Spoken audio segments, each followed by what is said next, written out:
Hello বন্ধুরা, শুভ সকাল, সুপ্রভাত। ব্লগার পিউতে তোমাদের সবাইকে জানি অনেক অনেক ভালোবাসা। যে নতুন দিনে একটা নতুন ভিডিও শুরু করছি, তোমাদের সাথে সবটাই শেয়ার করব। আর দেখো, সকালে ঘুম থেকে উঠেই তো আমাদের এইগুলোই কাজ থাকে, তাই না? আর আমি কিন্তু কাজটা করতে হয় বলে করি তা না, আমি ভালোবেসেই করি। আমার ঘরদোরের সমস্ত জিনিস গুছিয়ে গাছিয়ে রাখতে, মোছামুছি করতে ভালোই লাগে। আর মানু তো ঘরে নেই, তোমরা দেখতেই পাচ্ছ। মানু থাকলে দেখতে পেয়েই যেতে। ও গেছে পড়তে, আর ও পড়তে গেলে কাজটা আমার তাড়াতাড়ি হয়ে যায়। বাড়িতে থাকলে কি হয় বলো তো, মামে এত গল্প করি না, আর কাজ এগোয় না। আমরা মামেতে মিলে খুব গল্প করতে ভালোবাসি, আমরা দুজন দুজনকে খুব ভালোবাসি। ওর প্রিয় বন্ধু বোধহয় আমি জানি না ওর মনের কথা, তবে আমার প্রিয় বন্ধু কিন্তু মানুই। আর দেখো, তোমাদের সাথে কথা বলতে বলতে আমার এদিকে কাজগুলো সব হয়েও গেল। বাসনগুলো মেজে নিচ্ছি, আর ঘর মোছাটা বাকি রইলো। বাসনগুলো সব মেজে নিয়ে বেসিনটাকেও ভালোভাবে মেজে নেবো, তাই না? না হলে তো আবার বেসিনটা না মাজলে বেসিনের নোংরা ইঁটো বাসনগুলো ছিল। রাত্রে বাসন আমি মেজে রাখতাম আগে, এখন আর ভালো লাগে না। রাত্রে খাওয়ার পরেই মনে হয় কতক্ষণে বিছানায় গিয়ে একটু ফোন ঘাঁটি। কী ফোনের নেশা বলো তো! ফোনের নেশা বাচ্চাদের আছে, তার শুধু নয়, বড়োদেরও ধরে গেছে, তাই না? ওদেরকে যে বারণ করবো ফোন ঘাঁটবি না, আমরা নিজেরাই তো ঠিক না, আমরা নিজেরাই তো ফোন ঘাঁটি, তাহলে ওদেরকে কী বারণ করবো বলো তো? তারপরে কাচাকুচি করে সার্ফের জলে মেখে রাখলাম। কাচাকুচিটা একটু পরেই করব।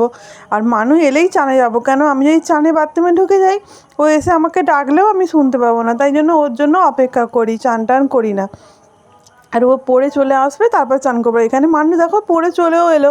একটু ফ্রিজ থেকে ঠান্ডা জল বার করে এখানে গুলে নিচ্ছি ছাতুর শরবত খেতে এই গরমকালে খুব ভালোই লাগে। মুড়ি টুড়ি খেতে অতটা আমি আর মানু পছন্দ করি না, তাই জন্য দেখো ছাতু বানিয়ে নিয়েছি। জেনে মিলে খেয়ে চান টান করে এসে এদিকে একটু পুজো দিয়ে নিলাম। হ্যালো বন্ধুরা, গুড মর্নিং, সুপ্রভাত, শুভ সকাল। তোমরা সবাই কেমন আছো? আশা করছি ভালো আছো। আমরাও ভালো আছি, সুস্থ আছি। আর আজকে হলো বুধবার। আমার এদিকে পুজো দিয়ে নিয়েছি, চান করে নিয়েছি। আর সকাল থেকে তো তোমরা দেখতেই পেয়েছো আমি যা যা কাজ করেছি তোমাদের সাথে সব একটু একটু করে শেয়ার করেছি। আর দেখতে থাকো আজ সারাদিনটা আমাদের কেমন কাটে। আর আমাদের এখানে কালকে হচ্ছে ঠান্ডার উপোস, মানে আজকে রাতে ভাত বানিয়ে রেখে দিতে হবে, কালকে সেই ভাতটা জল ঢেলে খাবো। কালকে তাহলে রান্নার ছুটি। সবটাই তোমাদের সাথে শেয়ার করব, দেখতে থাকো, সঙ্গে থাকো। আর কি রান্না করছি না করছি দেখো, ভাবছি তাই কী করা যায়, দেখা যাক কী করা যায়। আর মানুষ সকালে পড়তে গেছিলো, পড়ে চলেও এসছে ঘরেতে। এখন মানুষকে দেখানো যাবে না, ও ঘেমে নিয়ে অবস্থা খারাপ, কালো কুলো হয়ে বসে আছে। চান টান করে ফসা টসা হয়ে তারপরে ভিডিও সামনে আসবে, তাই তো মানে। চলো দেখতে থাকো। দেখো বন্ধুরা, এখানে আবার রান্নাবান্না বসিয়ে নিয়েছি। কি রান্না করছি বলতো? ডাঁটা আলু দিয়ে বড়ি দিয়ে মাছের ঝোল করছি। ঝোল তরকারি যা ইচ্ছা বলতে পারো। আর এখানে দেখো মানু কিছু একটা বানাচ্ছে ওইখানে বসে বসে। ওর চ্যানেলে গিয়ে দেখতে হবে। ও চ্যানেলের এটা দিয়ে দিবি নাকি আমার চ্যানেলের নিচে? যা বলবে। ও চ্যানেলের লিঙ্ক কি বলে ট্যাগ করে দেবে? ট্যাগ করে দেবে নিচেতে আমার ডেসক্রিপশনে, দেখে নেবে। হ্যাঁ, কি বানাচ্ছে মানু? খুব সুন্দর একটা ফুল বানাচ্ছে। এখন আমার দেরি আছে, এটা আজকেই ছাড়বো কিনা তারপর। ও আচ্ছা আচ্ছা, ঠিক আছে। দেখো ফুলটা তৈরি করে নিয়েছে।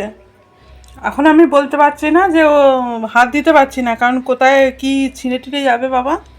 তোমরা যদি দেখতে চাও আমি এই চ্যানেলের নিচেতে ওর এটা দিয়ে দেবো, লিঙ্কটা। আজকে রান্না করেছি দেখো অনেকটা ভাত। এখানে আছে মাছ দিয়ে, ডাঁটা দিয়ে, আলু দিয়ে, বড়ি দিয়ে একটা তরকারি। আর এখানে হচ্ছে আমের টক। আর এখানে হচ্ছে জল, যেটা সারা ভাত খাওয়াই যায় না। ওইখানে হচ্ছে মানুষ, এখানে চলছে টিভি। চলো খেয়ে নি। বন্ধুরা দেখো, আকাশটা প্রচুর মেঘ করেছে, মনে হচ্ছে একটু কিছুক্ষণের মধ্যেই জোরে বৃষ্টি নামবে। সুন্দর লাগছে ওয়েদারটা, বুঝতে পারছো কি? জোরে জোরে হাওয়া চালাচ্ছে, সুন্দর ওয়েদার হয়ে গেছে। তো বন্ধুরা, সন্ধ্যেবেলা টিফিন খেতে চলে এসেছি। আর এই দেখো নূপুর ঘোষ, জানি না তুমি আমার বোনই হবে কোথায়। দেখো তোমার দাদাভাইকে কালকে দেখা যায় না, আজকে দেখিয়ে দিলাম। তুমি ঠিকই বলেছো, তা বোনও নূপুর ঘোষ, তুমি ঠিকই বলেছো যে কালকের ভিডিওতে তোমার দাদাভাইকে দেখা যায় না। তোমার নামটা আজকে বলে দিলাম। আর তোমার তো এর নামটা নূপুর ঘোষই আছে দেখলাম।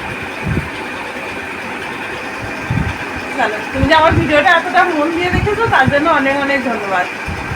এই দেখো এখানে এখন ভাত আর আলু সিদ্ধ বসিয়ে দিয়েছি। আমি বলেছিলাম না কালকে আমাদের এখানে ঠান্ডার উপোসের জন্য ভাত আলু সিদ্ধ আর তোমার দাদাভাইকে বলেছিলাম যে নিরামিষি দোকানের থেকে চপ এনে রাখতে, তাহলে সবই ঠান্ডার উপরে ঠান্ডা মানে পান্তা হয়ে গেল, জল ঢেলে রাখবো ভাতটা হয়ে গেলে। আর কালকে কালকে নয়, আজ সকালে যে ভাত করেছিলাম ভাত তরকারি রেখে দিয়েছে, ওটা আমরা রাত্রে খেয়ে নেবো আর কি। আর এইখানে তো দেখো একটা মাছ কেমন খাবি খাচ্ছে দেখবে, এই দেখো এই মাছটা মনে হয় আর বাঁচবে না, কিরম করছে দেখো, এরা সব খেলে বেড়াচ্ছে আর ওই মাছটা ওই কোনায় গিয়ে পড়ে রয়েছে। তাহলে বন্ধুরা আজ তোমার তো সবই দেখিয়ে দিলাম, আর কিছু শেয়ার করার নেই। আজ আমার গল্প এখানে শেষ করছি। তোমরা ভালো থেকে সুস্থ থেকো, আমার ভিডিও দেখতে থেকো, ভালো লাগলে লাইক কমেন্ট শেয়ার আর সাবস্ক্রাইব করতে ভুলো না। Tata, good night.